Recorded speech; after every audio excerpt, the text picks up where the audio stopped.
In today's noisy marketplace, being good at what you do isn't enough. Expertise can get you into the game, but authority is what makes you the go to choice for your audience. That's a big difference, and it's exactly what we're going to talk about with Lisa Apolinski today. People now are like, they're stuck in a state of analysis paralysis, and they know they have to make a choice, but the fear of making the wrong one is preventing them from moving forward. If you can show them that the risk working with you is way lower than anybody else, that alone will set you apart as an authority. Authority power ripples out, but I'm not the source of it. My source comes from my community of people that I've already impacted.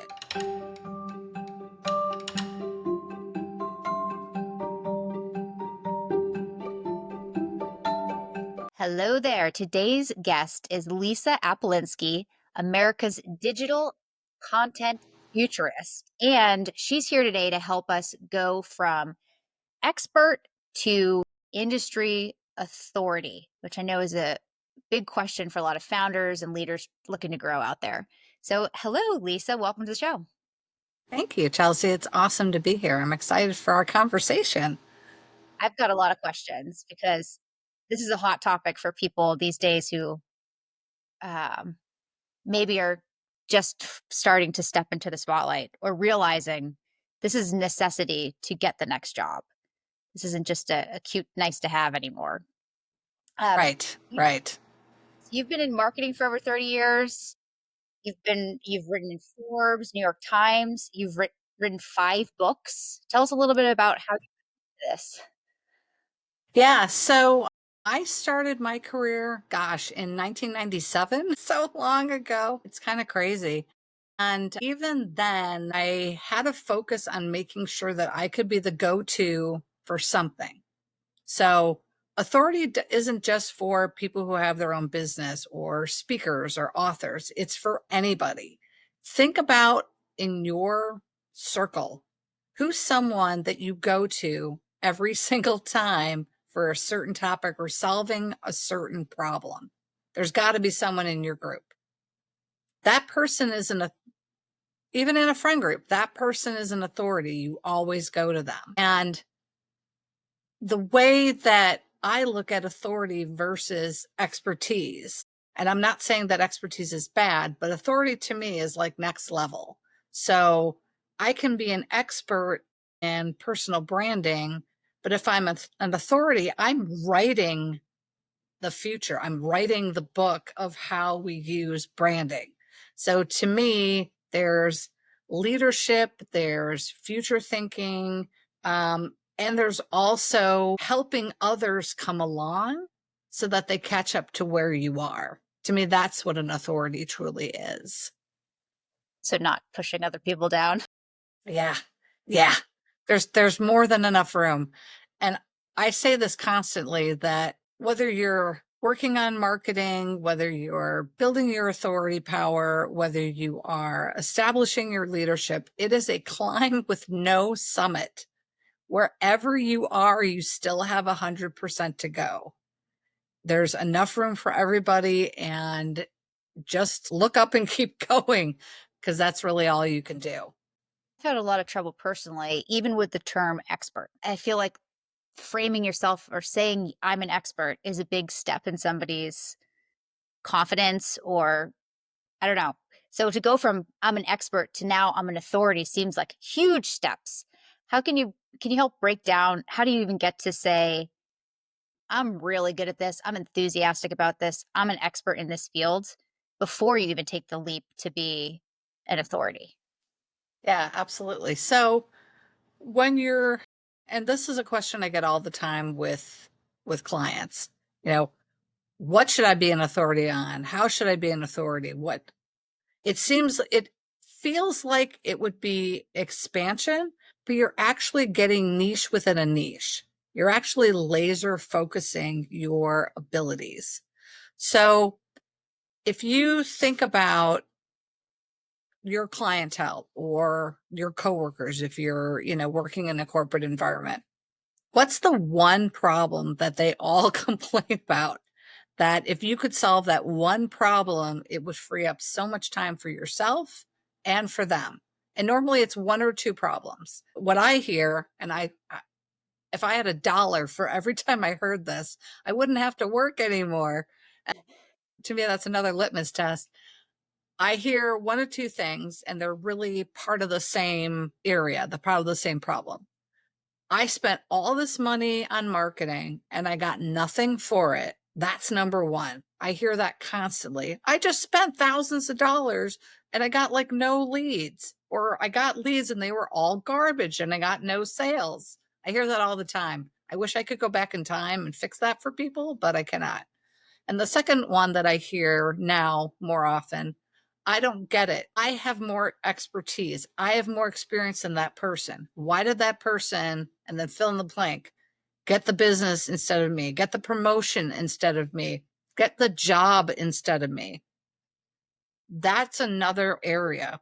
But when I look at authority, I look at someone that I know is going to get me to that future success point. You can be an expert, but there's still a risk, right? I don't actually know if you're going to get me there. When I'm working with an authority, I am more than confident that they're going to get me over the finish line. That risk is greatly reduced. To me, that's another key difference. And if you could only do one thing for the rest of your career, and I'm not saying do that, but if you could only do one thing and you picked one thing that you knew without a shadow of a doubt is something that if I got a hold of that problem, solved, solved, solved, solved, that's your area of genius. That's what you should lean into because you know you can do it. You have the process, you have something that's transformative or disruptive. And if you're sure about the problem that you solve and you're not sure how it's transformative or disruptive, ask people that you've already worked with. Ask them to take you through that process. I am shocked when I work with clients and they do this. They'll say something that to them is like a no, it's like obvious, right? Like it's a no brainer. And they're just like, oh, I do blah, blah, blah. And for their audience, it's like, it's so mind blowing. And for them, they dismiss it. And that's their unique point. That's their disruptive point within that area of genius that really sets them apart. And because they have this, I don't want to say alternate view, but they've shifted their vantage point and they've found this clearing. And they're like, yeah, every time I hit the target, I hit the target, I hit the target, that confidence comes out. You can tell when someone's talking about their area of genius. You can feel it, right? You can feel that energy within them. And they could talk about it for days if you let them. And you start to trust them. You start to build a relationship with them because you're like, okay, this person can help me. And, one thing that you had mentioned, I think before we even got on, that this is so important today. And I think the reason is people are scared. They're like, I know I got to do something different, but, you know, I have a finite amount of money and resources and time to fix this problem. What if I choose wrong? Oh my God, what do I do then? Before you might have had a little wiggle room. People now are like, they're panicked. They're stuck in a state of analysis paralysis and they know they have to make a choice, but the fear of making the wrong one is preventing them from moving forward. If you can show them that the risk working with you is way lower than anybody else, that alone will set you apart as an authority. The first hurdle is you got this. You know this. You're enthusiastic and passionate about this topic, whatever it is, whether it's, hey, I set up CRMs for a living and I freaking love it. I love it. Or I'm a developer and this is my specialty. I build marketplaces, or whatever your niche is. Yes. And what would be the benefit of somebody stepping outside of the comfort zone and saying, okay, world, I am an authority, or taking that next step to showcase their expertise to others? So I live in the world of multiple right answers. When you're looking to establish your authority power, you can certainly go along with how you're going now. I'm not saying there's a morality that should be applied to this. There is no right or wrong, good or bad. There's simply different ways of being. I personally like to attract right fit clients that, I'm going to lay this out, understand the problem I'm solving and have a reasonable expectation of what will happen, are transparent with me because they actually want to get across the finish line and they won't, you know, hide things or not share things or change their mind every 5 seconds. They respect that I will get them across the finish line. They won't question me at every turn. They show up prepared. They pay on time. They're generous with their information so that you are successful. And when I see them on my schedule, I'm like, awesome, I get to talk to this person. To me, that's great. I get those because I've established my authority power, because people understand who I work with, what problem I solve, and the results they get by working with me. People don't hire me to write content for them. People don't hire me to do marketing. People don't hire me to help them come up with an awesome catchphrase. People hire me so that they can go out into the world and lead with authority and make money. That's why people hire me. You have to think in terms of what are you actually in the business of doing? I want people to own their narrative, to understand their story, to become a trusted advisor in their industry, and have people show up and raise their hand and say, how do I work with you? What I heard there was if you transition from being really good at your field and expert into being the authority or the go-to in that field, you get more options of work you could take on. You get to be pickier on projects and you get trusted a bit more and it makes work a little bit more fun. Absolutely.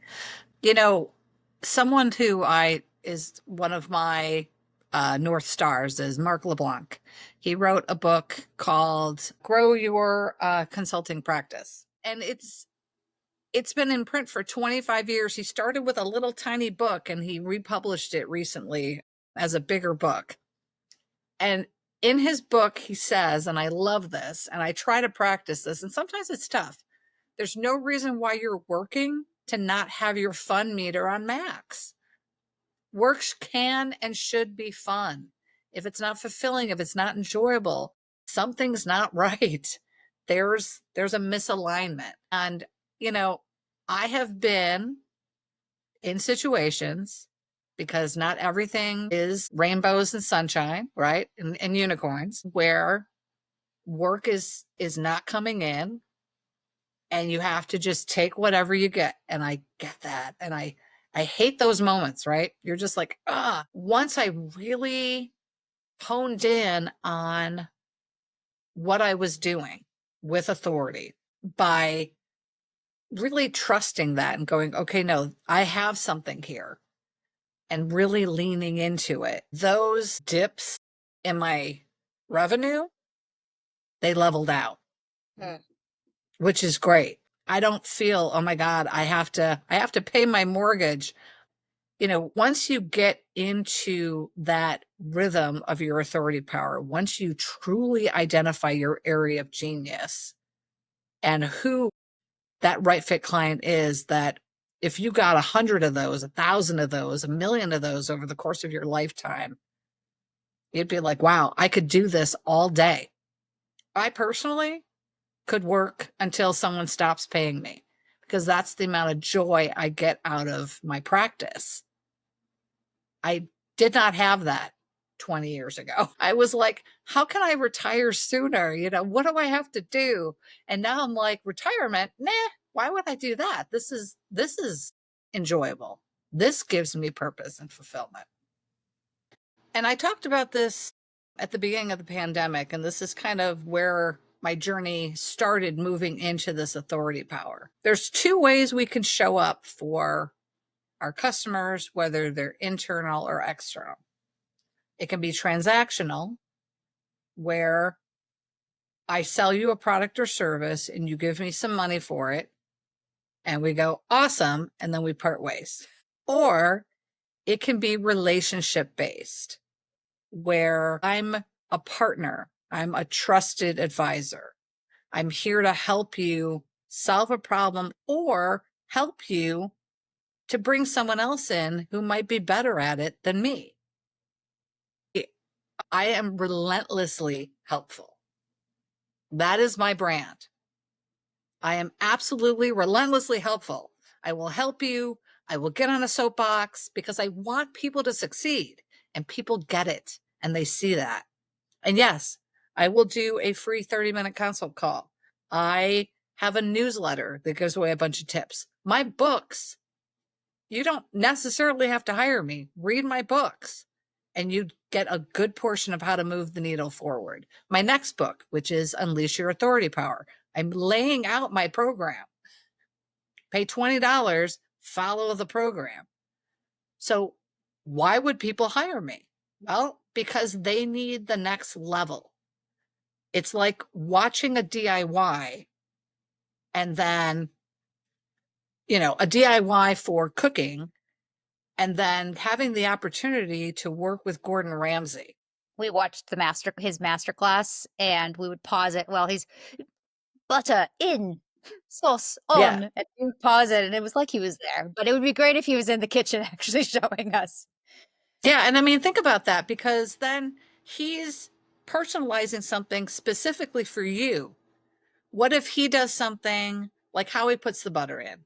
Mhm. Maybe he puts it on the side and lets it slide down the pan, and there's a reason for that, because he knows it does something, or the way he mixes stuff in the order that he mixes it because of how the ingredients and the chemistry come together, and it's second nature to him. But you don't know. You don't know what you don't know. And then he's going, no, no, no, you do it this way, and this is why. And you're like, oh my God, that's amazing. That alone is worth whatever the price point is for him to be in your kitchen and then yelling at you that, your knives aren't good enough and your pots and pans aren't good enough. Right. So that to me is a relationship. And that is helping people, of being of service first and wanting their problem solved. And if they come to me, that's great. And if they go to someone else, that's okay too. I just want them to get across the finish line, whatever that looks like. And authorities know that, because there's more than enough work. There's more than enough people who have that problem. You don't have to kill yourself to get people in, because you're sharing stories, because you're giving away free information, which, if you're an authority, you have this much knowledge, and I'm touching the top surface of it with this free stuff. In my new book, I talk about, I'm sure you've watched the Taken movies, right? With Liam Neeson. Mhm. And I mean, she gets taken like 1,000 times. You think she'd catch on. But anyway, the first movie where he's talking and he's saying, I don't have money, but what I do have is a very particular set of skills that I have honed over a very long career that makes someone like me a nightmare for someone like you. You know who he goes after, you know the problem that he solves, and you know the results he gets. And the fact that he has a very particular set of skills tells me niche, niche, niche, niche, niche, honed over a very long period of time. He's seen some stuff, he's gotten through it, he's successful. And, you know, and I'm going to go on record to say this, that when I first started out doing authority, I used to say, well, people who only have 2, 3, 5, 7 years of experience, There's no way they could be authorities because they don't have the longevity that I do. Again, I live in the world of multi-part answers, and I know when things change. We have gone through so many disruptions. The hits just keep on coming. I really can't say that anymore. Someone who's been doing this for 5 years has now gone through, a pandemic, a tariff war, the list goes on and on and on and on and on. Whereas before it would be decades before you got stuff like this. And now it's like boom, boom, boom. So once you've gone through stuff and you go, okay, well, I survived that, I survived that, I survived that. This new problem is very similar to this one and this one. And this is how I solved that. And you're able to then extrapolate and apply. I don't know if you necessarily need a very long career. I mean, it's great if you have it, but even if you have a short career, you probably still have a lot of experience under your belt now that you'd be able to leverage and lean into as an authority. What are some simple shifts? I'll be the test case. So I help companies align their marketing, sales, and customer success departments so that they can grow faster. Usually startups or scale ups who are trying to get past that 50 million mark. So, what would be some simple shifts that somebody could make me to position myself as an authority at that without sounding like just shouting features at people? Right. So let me ask you this. We'll actually do a little coaching session. Okay. So when you think of one problem that if you solve that one problem within these companies, is it they're not communicating? Is it that they're siloed? Is it that I'm assuming it's they simply aren't in communication. And there was this barrier between them, almost like walls, where they're like, I refuse to talk to you because you're in a different department. You're customer service. I'm sales. I'm better. Bleh, I'm marketing. I make the rules. Is it something like that? Yeah, as I've been digging into what is my expertise over the past year, it's been I'm a silo slayer. So let's all work Yeah. together. That's what I have become. And I love that. I love the fact that you identified your area of genius. You're able to remove silos and break down barriers so that it's not marketing and sales and customer service, it's company XYZ on a mission to do this. I love that. So, with that in mind, I'm sure that you see individuals make the same mistake over and over and over, and you want to slam your head against the wall if you hear someone else do it one more time, Hmm. possibly. Yes. And I love doing content when I'm like, oh, and I see something and I get a little mad, or I'm like, oh, and I get a little excited, and then I post right away, just because I think it has that story element. Like I'm sharing it with my best friend. So when you're posting, you can say and start off with, silos kill in an organization. In an organization, silos kill. And I'm playing off of Jack Reacher and an investigation details matter. I have an article and a carousel that is basically silos are killing. So this is Yeah. awesome. Yeah. Silos are your silent, it's your heart attack waiting to happen, right? Because it's blocking flow. It's blocking in a way, it's blocking the company's blood flow to get to a good revenue stream. That's what the silos are doing. So you start with that, and then you lay out the story. So is I've had this yet another conversation, boop ba doop ba doop, and then you end it with a moral. We always like to end stories with a moral. What's the moral of the story? If I was going to leave you with one thing, it would be this, fill in the blank. so would it be like I started this podcast as I saw the trend that video, especially vertical video, is the way of the future where people how people are digesting information, how people are building relationships with strangers to say that's an expert. So I pivoted to start being on podcasts and this podcast to position myself as a potential expert in my little silo slayer niche. Is video, is blog writing, what would be some things that someone could try if they say, I'm an expert at this thing, but I want to start becoming an authority? So there are several things that people can do to create content that helps to establish their authority, to own the narrative, even if they're not in the room. It depends on what they are comfortable with. I keep trying to commit to video, and I do some video, but for whatever reason, it is a little bit of my Achilles heel. I don't know what the heck it is. And so I do a workaround. I appear on other people's podcasts.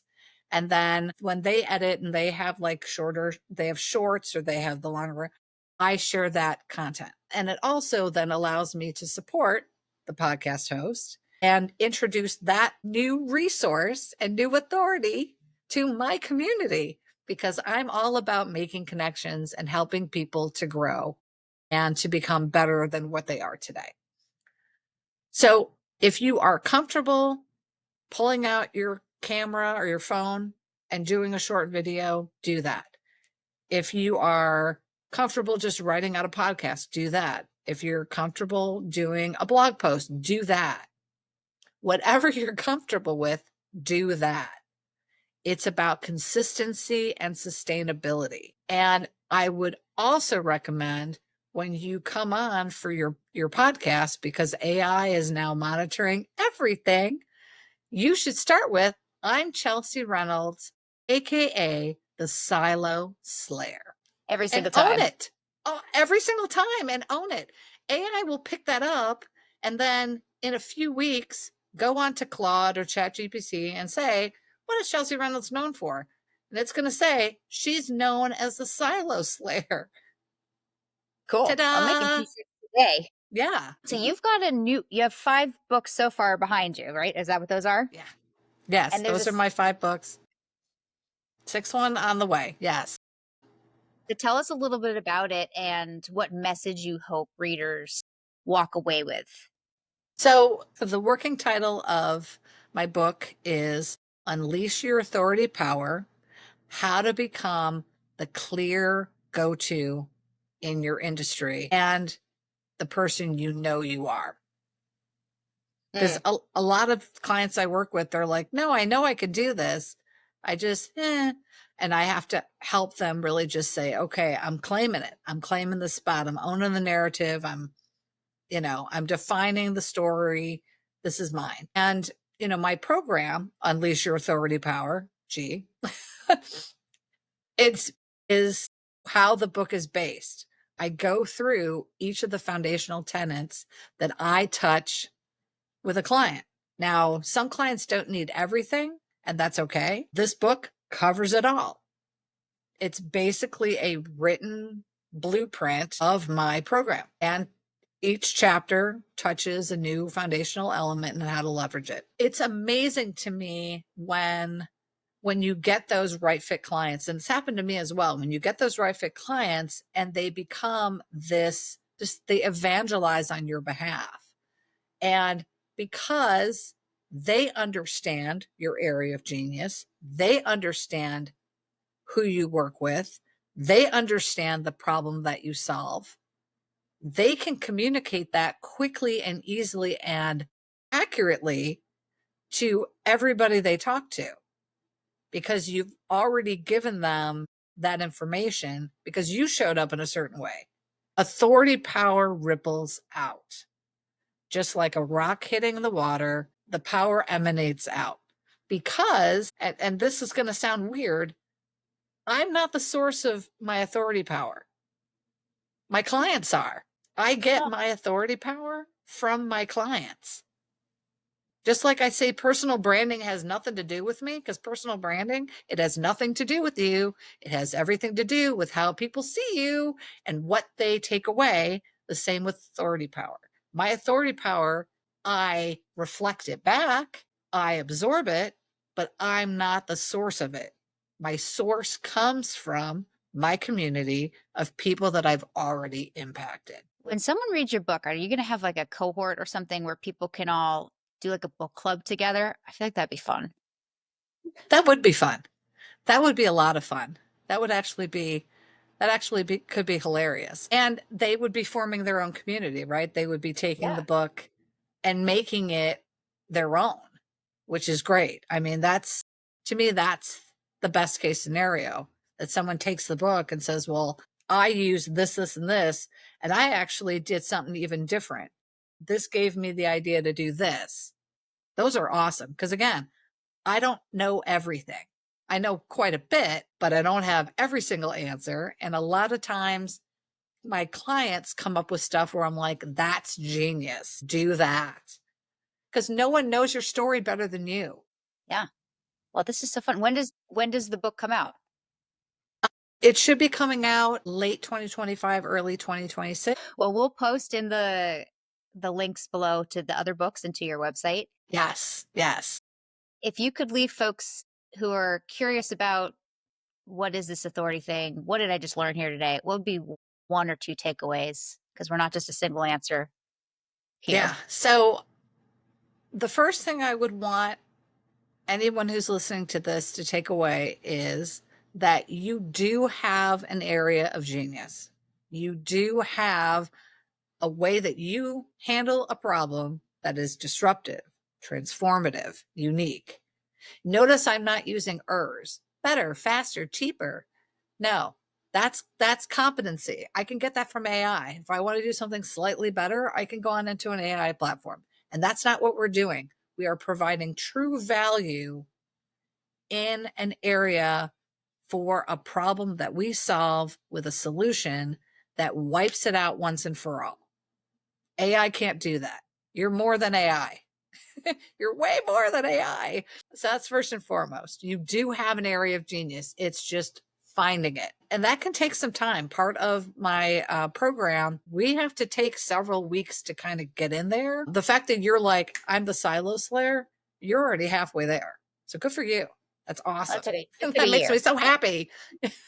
Makes me so happy. And the second thing I would say as a takeaway is again, this is a climb with no summit. Wherever you are in your journey, you still have 100% to go. So don't worry about it. You tried something, it failed. That's okay. That happens to me all the time, and I'm okay with it because I learned something from it. So by really just knowing that it's okay to just keep testing. I go back to that 100% still have to climb. Anything you do today, anything is a movement forward. Anybody who has hundreds of thousands of followers, they had to start with one. It's not like they just showed up and 100,000 people followed them. That's not how the universe works. You have to start and just keep building. I remember when I hit the 500 mark on LinkedIn. I remember it. I actually made sure I had a conversation with that person and I gave them free services because I was like, oh my God, I have 500 followers. And I was so excited. It's awesome. It's awesome to have that wonder and that, to say, yeah, I've gained so much. And that's what you have to look at. Look at the gains that you get. Well, I'm so excited to check out the 5 books that are out, and I will be following you to, and everyone in the comments or the description section, it'll have how to follow Lisa here, so we can see when the sixth, one of the hardest words to say. I know, sixth book. The Comes next out. book. The next book is coming out, and I appreciate you so much sharing your wisdom and joining us here today. Yeah, absolutely, Chelsey. This is awesome. And, I'd love to be on after the book comes out and we can, we can talk about, talk about some more details on it. That would be fantastic. All right, it's booked. It's booked for the book. We got it. Great to see you. Thank you.